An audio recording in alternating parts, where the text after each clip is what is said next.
Hello mga kapispis, welcome back to my YouTube channel. So, ito pala ang naging ganap noong January nung nagsimulang mag-breeding ang aking mga Java Sparrow ngayong 2026. So dito mga kapispis ay marami ng pugad at may mga laman na itlog at mga inakay na sa kanilang mga nest box mga kapispis. So, nandito ako sa loob mga kapispis at sinisilip ko yung mga pugad ng aking Java Sparrow para maipakita ko rin sa inyo yung mga laman nito mga kapispis. So, dito mga kapispis ay hinahagilap ko. Meron palang 6 na pirasong itlog. So, sa kabila naman, meron ng laman dito. Ayan, meron ng 3 inakay mga kapispis.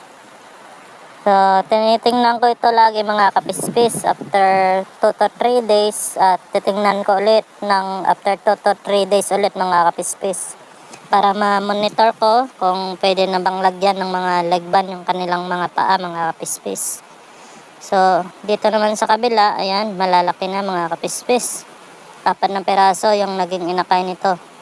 So, ang sipag-sipag talaga ng breeder ko dito. At ito lang yung naging pesto nila. So, heto na yung 4 na inakay mga kapispis. Nasa around 2 weeks old at nilagyan ko na rin ng leg band. Isang kulay lang mga kapispis para malaman ko na magkakapatid sila. Lipat tayo sa kabilang pugan mga kapispis. Silipin natin kung gaano nakalaki yung 3 inakay dito. So, ito sila mga kapispis. Merong 2 bugok na itlog. At ito na sila. Hindi sila magkasing laki mga kapispis. Mas malaki yung isa. At yung dalawa ay hindi rin magkasing laki. Siguro magkasunod na nagkapisa ito mga kapispis. Meron kasing time na magkakasabay silang mapisa at meron din na may pagitan ng ilang araw mga kapispis. So nilagyan ko na ng leg band yung malaki-laki na. At dyan na sila mga kapispis sa loob ng pugad. So papasilip ko na sa inyo mga kapispis ang laman ng breeding colony ko. Andito mga kapispis, magkakasama yung Java Sparrow breeders at mga chestnut monyako. Yung chestnut monyako naman dito ay nasa 14 piraso at ilan lang yung babae. Mas marami talaga yung male dito mga kapispis. So, prefer ko talaga mag-breeding ng Java Sparrow na naka-colony cage kasi mas madali silang mag-breed kaysa dun sa nakabukod sila mga kapispis at maliit lang yung kanilang cage. Kasi ang hirap nilang mag-breed kapag nasa maliit na cage lang sila mga kapispis. Mas maganda talaga yung colony kasi maluwag-luwag sila mga kapispis. Hindi sila gaanong nadidisturbo kapag nagpapalit ka ng tubig o naglalagay ng pagkain. Lahat-lahat ng breeders ko dito mga kapispis ay nasa 7 pares. At 14 piraso din yun mga kapispis. So, yun, balak ko ngang ibenta at ito nga, merong bumili sa akin. Ito naman ay magkapatid na magkaibang batch. So, hindi pa sila banded pair at hindi rin naman sila gaanong magkaaway.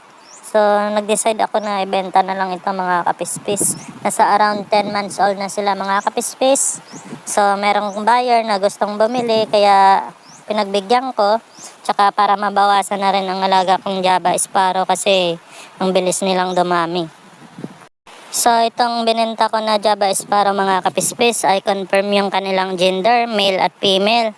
Pero hindi pa sila banded pair. Pero balang araw mga kapispis ay magiging future breeder din sila. Doon sa bumili sa kanila ay nag-aalaga din siya ng mga ibon. Pero first time niyang makapag-alaga nitong Java Sparrow. So sana maparami niya ito mga kapispis. Heto naman mga kapispis ay inakay ng first time breeder natin na anak din dati ng mga breeders natin. So ito ay 3rd generation na mga kapispis at malaki-laki na rin sila, nasa around 2 weeks old na. So nilagyan ko na sila ng leg band para tanda na magkakapatid sila. Ayan kung nakikita niyo mga kapispis, may purong black sa ilalim na alloy. So ito ay first time na inakay ng ating bagong breeder mga kapispis. So, ayan mga kapispis at binalik ko na sila sa kanilang nest box para ibalik sa cage. So, andito yung mga magulang nila mga kapispis. 2 pares ng breeder sa kulungan na ito. So, So ito naman yung moorhen ko na nawala dati nung last September 2025. So naibalik sa akin ng December. Kaya ayan siya mga kapispis. Napakaamo niya talaga mga kapispis, kaya pinapakawalan ko lang siya. Kaso binabantayan ko din kapag pinapaligo ko sa batya kasi napakaraming pusa na gumagala sa amin. Hindi ko nga inakala mga kapispis na makakabalik pa siya sa akin kasi nung nawala siya nung last September 2025, nagkataon na pinalabas ko sila kasi umuulan ng hapon na yon. Nakalimutan ko mga isang oras, pagtingin ko, pagbalik ko, isa na lang yung natira, yung basag yung nguso. Yun na lang yung natira sa akin. So ito hinanap ko hanggang sa sumuko na ako sa kakahanap sa kanya kasi talagang nawala siya. So napagbintangan ko yung pusa na gumagala doon sa bahay. So nawala na ako ng pag-asa mga kapispis at nakalimutan ko na rin siya kasi wala na talaga siya mga kapispis. So isang araw nung December may dumaan sa akin na tricycle. Kakilala ko lang din mga kapispis.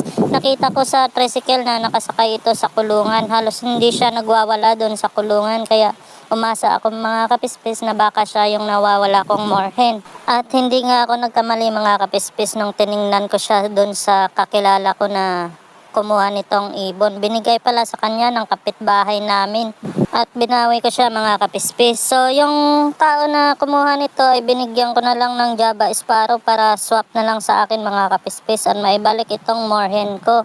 Kaya andito na siya sa akin ngayon mga kapispis.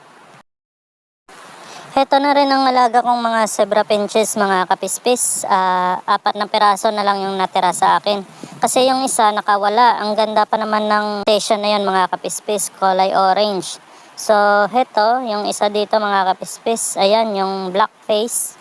Naputol yung paa niyan kasi yung kaniyang leg band ay sumabit doon sa kulungan. So nadamage yung kanyang paa hanggang sa naputol na. So, ito naman meron silang itlog mga kapispis, 2 peraso. So, hindi na 4 yung kanilang iniitlog mga kapispis. Pababa na ng pababa. Hanggang 2 peraso na lang ang kayang ilabas na itlog ng breeder natin mga kapispis. So, ito, 2 magkapatid at 2 magulang mga kapispis. So, pinaparami ko pa sila mga kapispis para magkaroon tayo ng female na ipapares ko dito sa 2 anak nito na puro male. Heto na rin ang mga nakabukod ko na mga anak ng aking breeders, mga kapispis. Napakarami na nila. So, baka sakaling may bibili, pwede ko na rin silang ibenta, mga kapispis. Hanggang dito na lang ang aking video. Maraming salamat sa panonood.